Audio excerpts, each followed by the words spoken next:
Every morning, the VP of operations would wake up, put on his cape, and swoop in to save the day. He was a leader who could be counted on. He was a leader who could carry a high workload. He was a beloved leader. Consistently, this leader worked 60 to 80 hours a week. He started to feel a bit crispy, and then he eventually crashed and burned. If you're wondering, well, what happened to this leader? Stay tuned to find out. In this video, I'm going to talk about burnout, what exactly it is, how pervasive it is. I'm going to share the story of the leader who realized he was dealing with the savior complex and how it contributed to his burnout. And then finally, I'll end with tips for you to implement if you are dealing with burnout. In this video, I'm going to talk about what exactly burnout is and how pervasive it is. Second, I'll share the story of the leader who realized he was dealing with the savior complex, and as a result, it led to his own burnout.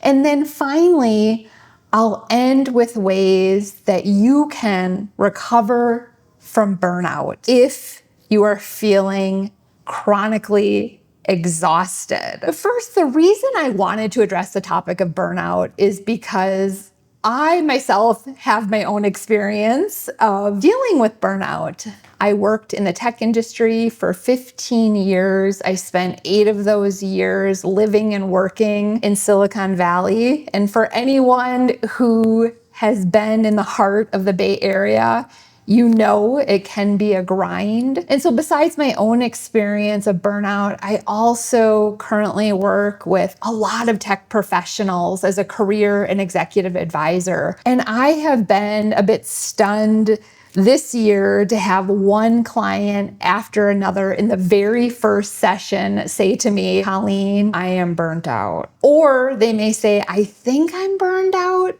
but I'm not quite sure. Like, we are dealing with quite an epidemic. In fact, according to various studies, anywhere from 50 to 66% of Americans have experienced burnout over the last year. Worldwide, 44% of employees, according to Gallup, have dealt with burnout. And it's not surprising considering our world is upside down right now. We have the rise of AI and the fear of what does this mean for my job, or trying to learn AI and feeling it like it's a full-time job. We have economic uncertainty. We've had layoffs. We have a tremendous amount of political division.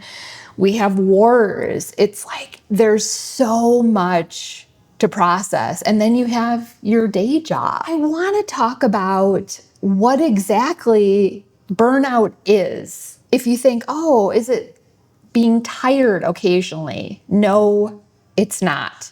According to the World Health Organization, burnout is defined as a syndrome resulting from chronic workplace stress that has not been successfully managed. It's characterized by exhaustion, cynicism, and a reduced sense of professional efficacy. What's really important in this definition is to hone in on the word chronic. There are times you could be traveling for work, maybe you have a project that's really high impact, it's taking a lot of your time, you feel tired a few days, maybe even a few weeks, you're like, gosh, I'm just not feeling, as alive and fresh as I normally do. Well, if this tiredness turns into this chronic state of exhaustion over a long duration of time, then you are likely dealing with burnout. Also, you may find that you're a bit crabby. You have colleagues or friends or family who are like, what is up? Your fuse is short. And then finally, you may feel like you're not as effective at work. And I'm going to explain burnout in a different way. And this is thanks to my friend Mia, who is a therapist. A few weeks ago, she told me that she was burnt out. And how she described it was, you go to the gas station, your tank is on empty, you put gas in and Suddenly your tank is full. She said, for me, I've been doing all the things that normally help fill my tank. She's been sleeping well.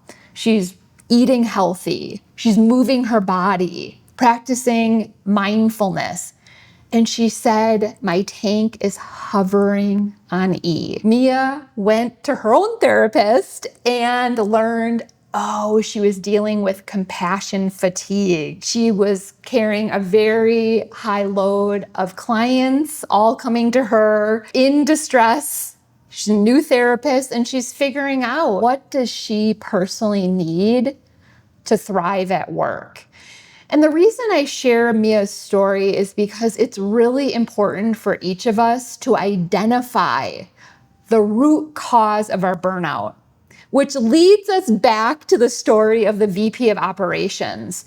I met this VP because he quit his job and he wanted to work with me as an executive advisor to understand what happened, what led to him crashing and burning, how could he heal, and then how could he prevent burnout in a new job. And so this leader's like, look, I'll take 6 months off or even 12 months, but I need to do work differently. I need to have a healthier relationship with work. And so as a leader and I dove in to understand what had transpired in his last job, the leader said something interesting. He said, I feel this pressure to save an organization. I also feel this pressure to save my direct reports. Where does this pressure to save come from? Where do you think it comes from? And he said, I was raised by a single mom. My dad left when I was young. It was the two of us. My mom worked multiple jobs. We were struggling financially, and I was a caretaker. I felt like I had to be the man of the house. I felt tremendous responsibility. And all of a sudden, he had this epiphany of, oh, I am reliving the dynamics of my childhood in the workplace as a leader. We talked about the savior complex. Full disclosure, I could relate to a lot of what this leader said because I myself am a recovering savior from young age. I was also a caretaker. And so I understood this leader. And by the way, there is no judgment. I think we have to understand our patterns from childhood and how they show up in the workplace and impact us, sometimes in a positive way, but in this leader's case, in a negative way. Once we were able to identify the savior complex in this leader, we worked on a plan to help him heal or recover. And there were 3 main areas we addressed. Number 1, we identified his needs. I asked this leader, tell me, what do you need to thrive, both personally and professionally? And this leader paused. No one has ever asked me what my needs are. He said, I'm the one who's always meeting other people's needs. What the leader realized is he had been in firefighting mode for years. He was constantly busy. He said, I want to shift from doing to being. He needed more quiet. He needed space to be with himself. And instead of feeling like his energy was constantly being pulled outward. Second, we addressed emotional codependence. Since he grew up in this environment where he was the caretaker of his mom's emotional needs, he realized that as a leader, he was becoming too enmeshed in the issues of his direct report. We had to determine when he should help a direct report who may be struggling in the workplace and when he was shifting into unhealthy behavior as a savior. And this meant setting healthy boundaries.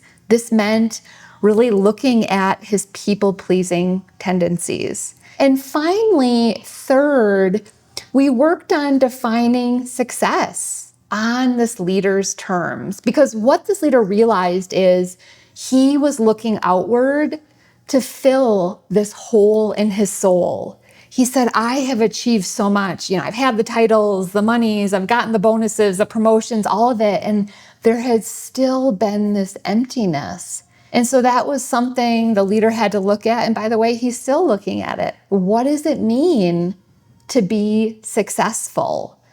Defining this term in a way that feels right, not based on what society is telling you. This leader is feeling a lot better, still is taking some time off, but he is aware now of what caused his burnout and what he is going to do differently when he moves into another leadership role in the future. So if you're watching this video and you're thinking, oh, yes, I can relate to Mia, I can relate to this leader, I can relate to the definition of burnout, I think I have some work to do.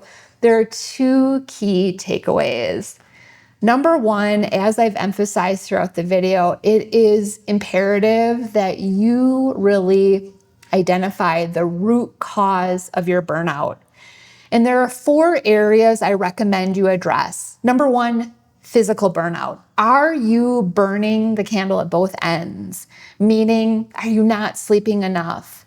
Are you not allowing your body to recover? You're just like in brute force mode, pushing yourself. Second, are you dealing with emotional exhaustion? Are you feeling emotionally depleted, either because you're giving too much to your organization, you're not feeling valued and appreciated, or maybe you're giving too much to people, you're taking on their emotional issues and it's draining you. And by the way, as an empath and a highly sensitive person myself, I constantly have to be aware of emotional exhaustion. So I get it. Third, there's mental exhaustion. So what this could look like is you leave the office or you shut your laptop if you work from home. You're constantly thinking about work. You're dreaming about work. You're not allowing your brain to shut off because our brain needs rest. ChatGPT may not need to rest, but guess what? As human beings, we need to rest on all levels, but especially our brain. It needs time to like rejuvenate. And then finally, fourth, there's spiritual exhaustion. And this could look like an existential crisis. To a certain extent, the leader I worked with was going through that, where he's wondering, like, is this all there is? Like, why have I achieved so much success, yet I still feel empty? And that's where it's really important to connect with your soul and figure out what is calling forth in me. Is there something else that I'm supposed to be doing in this lifetime? So for you, you're addressing the root cause of your burnout, and then you also, second, need to devise your own personal wellness at work plan. Because I'm going to tell you this, not surprising, your company is not going to save you. Your company could have wellness benefits, they may have yoga or massage, whatever it may be. Each person requires something different. You can't simply go to the doctor and receive a prescription for a one-size-fits-all pill that's gonna heal your burnout.